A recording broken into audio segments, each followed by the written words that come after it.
Bonjour à tous, bienvenue dans cette nouvelle vidéo et aujourd'hui je vais vous montrer le piégeage des frelons comme certains d'entre vous me l'ont déjà demandé. Avant de penser à piéger les frelons, il faut comprendre le cycle de vie et de reproduction du frelon. Tout d'abord, au mois de janvier, ce qu'on appelle les fondatrices, les reines chez les frelons, hivernent. Et c'est à partir du mois de février, dans les régions où il fait le plus beau, qu'elles commencent à sortir pour bâtir ce qu'on appelle le nid primaire. C'est ce petit nid qui fait 5-6 cm de diamètre, tout en papier, et à l'intérieur duquel la fondatrice va bâtir quelques alvéoles pour le premier élevage des ouvrières. Dans la suite de l'évolution du nid au fur et à mesure des saisons, la fondatrice reste seule jusqu'au mois de mai. Donc tout piégeage jusqu'au mois de mai, c'est un essaim en moins. À partir du mois de mai, les ouvrières vont commencer à sortir pour faire grossir la colonie.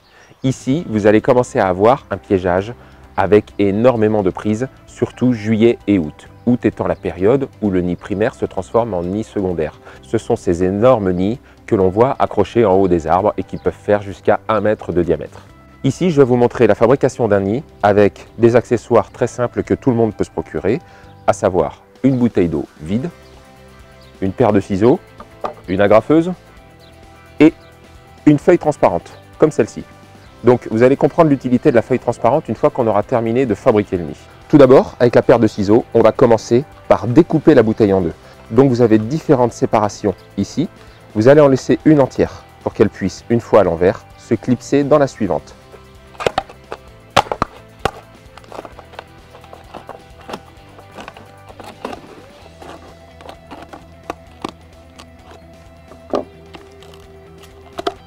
Et voilà. J'enlève le bouchon. Une fois les deux éléments séparés, je vais rentrer la partie supérieure dans la partie inférieure, voilà, jusqu'à ce qu'elles affleurent en surface. Et ici, vous aurez le mélange et je vous montrerai ensuite quel mélange je fais. Alors maintenant, pourquoi une feuille transparente? Tout simplement parce que votre piège, si vous le posez comme ceci, même accroché à un arbre, aux premières pluies, il va se remplir d'eau. Et forcément, il va perdre de son efficacité. Et lorsque l'eau arrive au niveau du bouchon, les frelons piégés vont pouvoir ressortir très facilement. Cette feuille transparente, je l'agrafe par-dessus mon piège.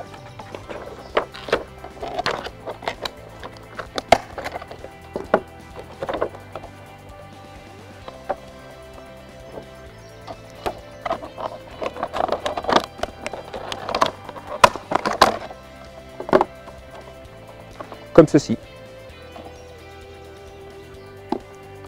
On pourra ainsi faire deux trous avec une petite ficelle pour suspendre le piège qui sera à l'abri de l'eau.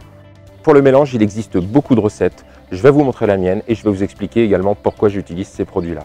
Donc tout d'abord, le sirop de cassis. Pour avoir essayé beaucoup de sirops, et vous le constaterez également sur la toile, le sirop de cassis est celui qui marche le mieux, en tout cas pour démarrer un piège. Ensuite, du vin blanc. Donc le vin blanc, il est là, lui, uniquement pour repousser nos abeilles. Ce vin blanc, c'est véritablement du premier prix.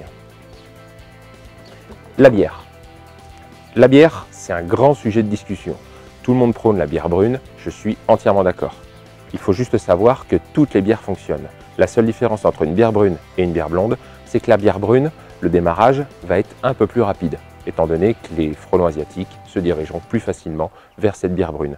Moi, j'ai que de la bière blonde pour le moment sous la main, donc je vais le faire avec la bière blonde.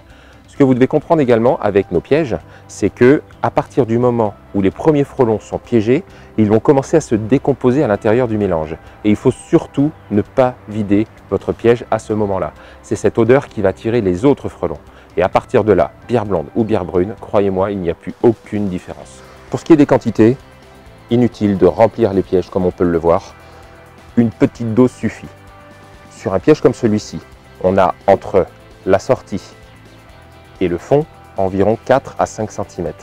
Je vais donc y mettre un petit peu de sirop, comme ceci. Donc ça représente 5-6 mm au fond. Je vais rajouter ma bière, comme ceci. Donc on est sur un mélange au total qui représente à peu près 1 cm. Et le vin blanc. Et voilà. Donc le mélange final, il fait 1 cm à 1,5 cm.